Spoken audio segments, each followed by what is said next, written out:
The Parking Permit Incident by W.M. Cuppernell in The Sunshine of Your Love. He said all the right things at first Rachel wanted to hear. The courting times of most relationships always seem to begin like that.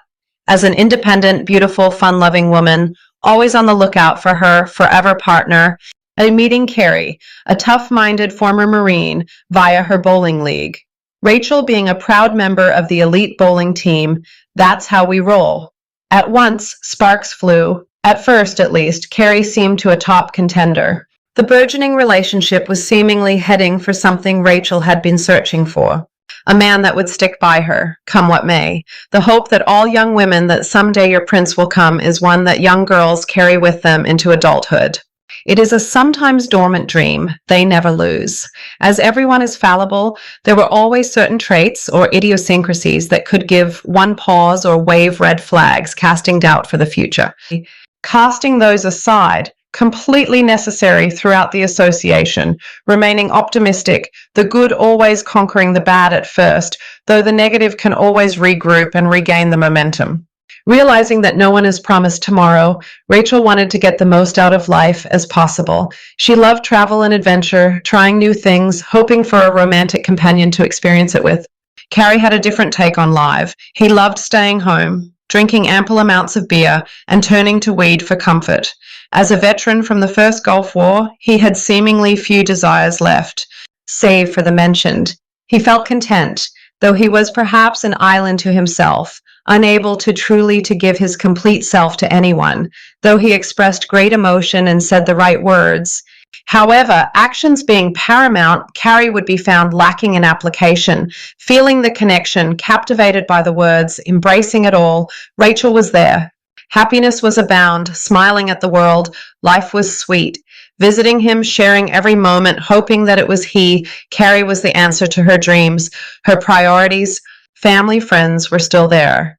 However, the relationship now achieved top priority, though she was still heavily involved with her family.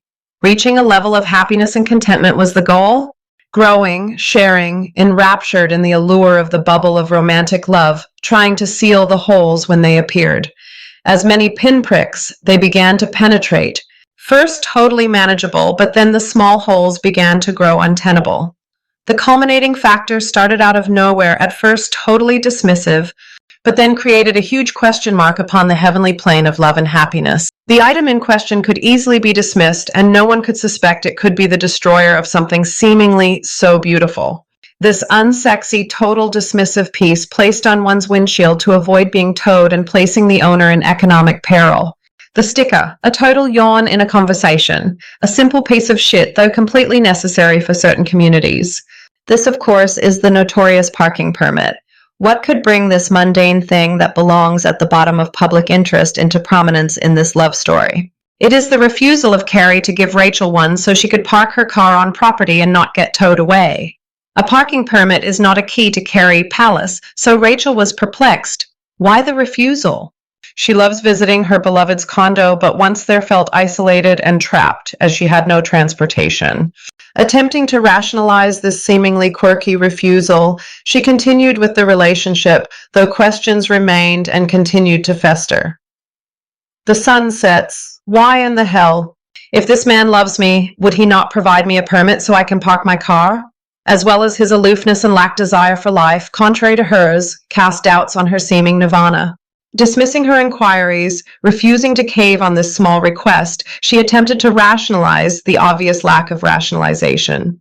So she continued, confident she could make it work. Trying to have fun, he was constantly on her mind, yet wishing she had come and go privileges. What was this lack of concern for her mobility and independence if he did love her so? Being in the witch's cauldron of emotion can make you temporarily removed from reality. You replace all with the image of your fixation, often exaggerating their attributes and minimizing the fact they are denying you freedom of movement. Thus Rachel continued on, seeking counsel from friends or family, yet still captivated by the sweetness of Carrie's appeal, continuing the path, yearning for a better tomorrow in the often vain attempt to change the trajectory. The cracks in the partnership expanded and became almost unrepairable. Rachel contemplated the future, wondering what she could expect to continue the relationship with the man. Would it be a lifetime of solo travel since he had no desire? Would she go on her adventures only to return to find her other half spaced out on the couch, still toking it up? Or would just be her, stranded on a deserted island in the condo community, unable to leave since she had no permit for her car? What the fuck is wrong with this guy, she asked herself. Was it perhaps he had been burned before, and the woman continued to park on the property after the breakup? Was he delusional, thinking that parking was akin to be given the keys to the kingdom? Or was it he just didn't care enough and sought to control her? All these questions flowed like a rapid river through her mind, though love often triumphs over intellect. Sometimes she would leave, instincts and clarity kicking in, though, like a Steely Dan song, she would go back and do it again. Love makes you doubt the very warning signs that can ring internally like an air raid siren. Fight or flight forces one to choose. Often the former overtakes the latter, fighting for a mirage that was never there. Finally, after much hand-wringing, nights of confiding in friends and mustering the courage, she left him. Bravely, she came to the realization and recognized her own worth. She knew it was the right decision. Finding comfort in her friends, for it is far better to be alone than be disrespected in bad company. As for Rachel, she will find her life partner, perhaps sooner than she thinks. For Carrie, though, the correlation is suspicious, and the investigation is still ongoing. No suspects were named, though all associates of Carrie were questioned, including Rachel. It seems that a towing yard in Aliso Viejo noticed an overwhelming decomposing smell coming from a recently towed vehicle in their lot. Fearing the worst, police were called in and opened the trunk carefully, and their worst fears had come to pass. In the trunk of a vehicle towed due to no parking permit was a body, and it was identified as Carrie. There were no wounds or obvious signs of foul play. He had expired in the trunk. The coroner examined the body thoroughly to determine the cause of death, finding an object placed in the anal cavity of the victim. Upon further investigation, which the coroner found a strange object in the anus of the deceased, upon further examination, it was but a thin placard. It was stuffed very far and took a lot of strength and perseverance of the medical examiner to dislodge it. Perplexingly, head-scratching, he read the fading letters embroidered on the thin plastic. The letters still could barely be made out, but were still readable. What it said: parking permit for a condo community. The coroner just looked at the object, asking himself just how it could have possibly ended up in this man's ass. Still scratching his head, looking at the thin sticker, then the victim. Done for the night, he flicked out the light, ready to take the long way back home. Gathering his equipment, he headed for the door. Upon reaching it, he turned back, looking back toward the table at the departed.